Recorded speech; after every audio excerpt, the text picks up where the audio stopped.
The book I'm going to be reading today is Shadows of Night, The Hidden World of the Little Brown Bat by Barbara Bash.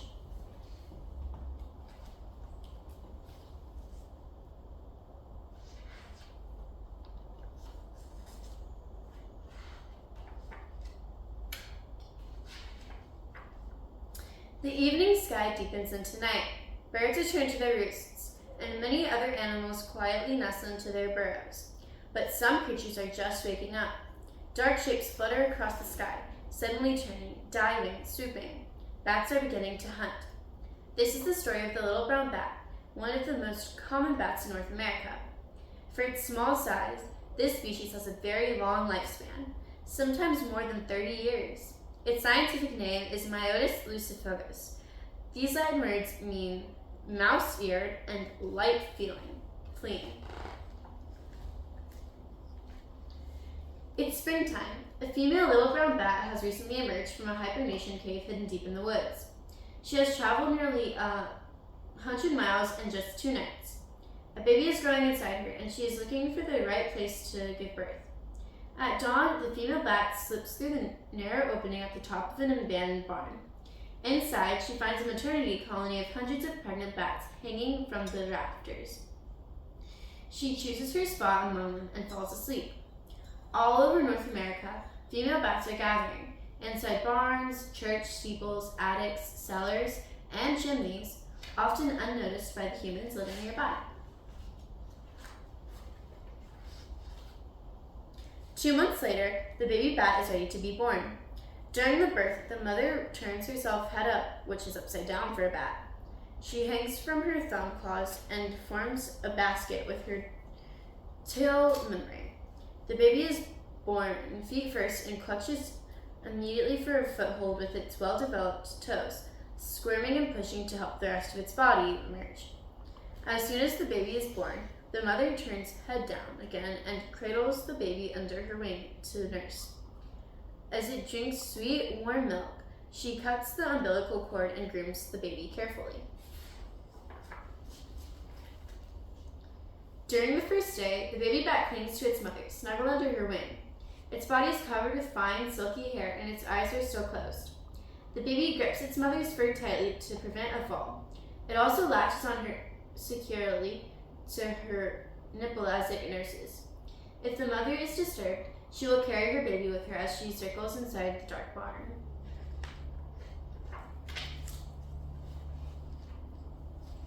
Hundreds of other baby bats, called pups, were born in the barn around the same time. When the mother bats go out to hunt at night, they leave the pups clustered together tightly, hanging from the barn ceiling. Waiting for their mothers to return, they romp and tussle like kittens. To a human, the heat and the dense, pungent smell of a bat roost is overpowering. But to a naked bat pup, the roost is wonderfully warm and comforting. When a mother returns, she finds her baby in the midst of all the screaming pups by calling out and listening for its particular cry. When she reaches her baby, she sniffs and licks it, making sure it is the right one. Then they settle down to nurse.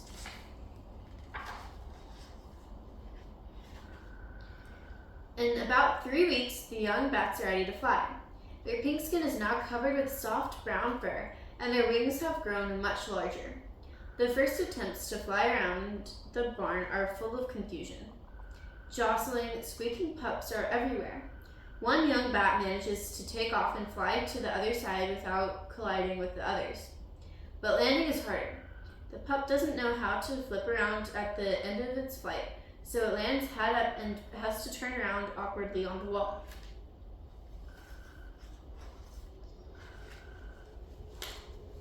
By the time they are a month old, the young bats have stopped nursing and have begun to follow their mothers out at night, imitating their flight patterns and learning to hunt.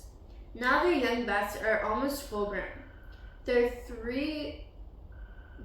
wingspan is about 10 inches, yet their bodies are less than 3 inches long. They weigh only 1/4 of an ounce, less than a pencil. Soon they are making quick rolls, tight turns at top speed, and side slips in midair. They will need these skills to catch fast-flying insects. A bat's wing is similar in structure to a human hand. A very thin membrane of skin, thinner than the thinnest silk, stretches between the fingers. The thumb and each finger can move separately, allowing the bat to change the shape of its wings and, therefore, the direction of its flight in a split second. It is these fast movements that make bats seem to flicker across the sky.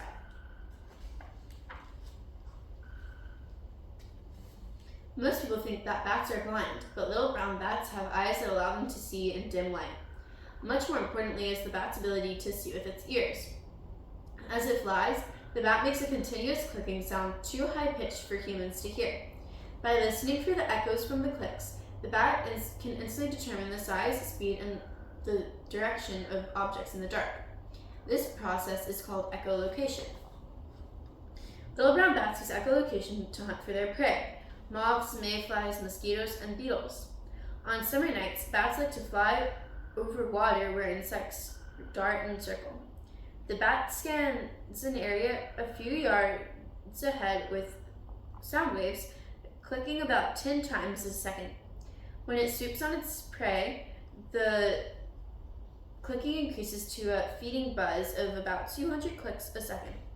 Then the bat hits the insect with its wing, scoops it up with its tail membrane, and tosses it into its mouth. In 1 hour, a bat can catch more than 600 bugs.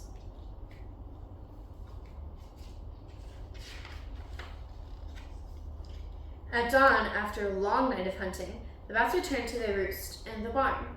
They are very clean creatures and spend much time licking off dust that collected on their wings during the night. After grooming, the bats squeeze together in narrow cracks high in the rafters. They enjoy the warmth of such close, dark quarters. They squeal and stretch and jostle for position, and eventually they settle down. Outside the barn, the morning world is stirring, but inside, except for an occasional rustle and squeak, it is quiet. The bats are sleeping. Late in the summer, little brown bats begin to gather at a bat convention. Maternity colonies of females and youngsters gradually leave their summer homes and fly to large caves. There they are joined by the males, who have been roosting alone and moving from place to place all summer. Night after night, thousands of bats swarm in and out of the caves. Amid all this confusion, mating takes place. But the babies will not be born until the following summer. First, the babies must survive the winter. As the weather cools, clouds of bats begin to travel toward hibernation caves hidden deep in the hills.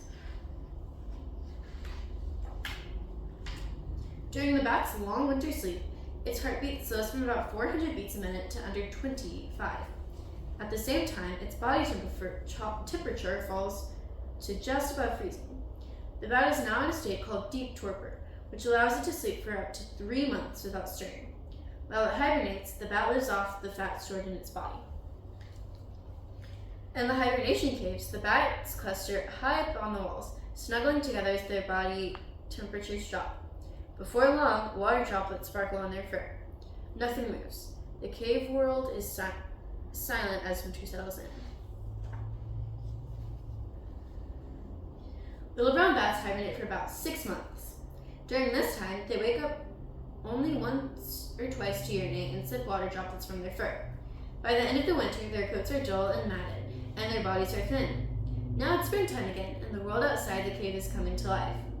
A few scout bats have already flown out to check the temperature. Inside the cave, the sleeping bats begin to stir. One by one, their hearts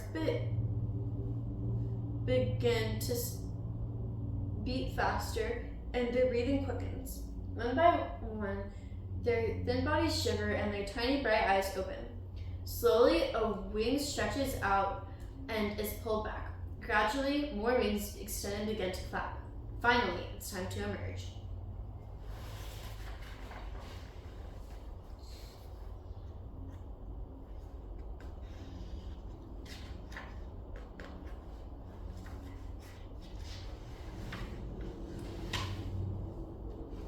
The end.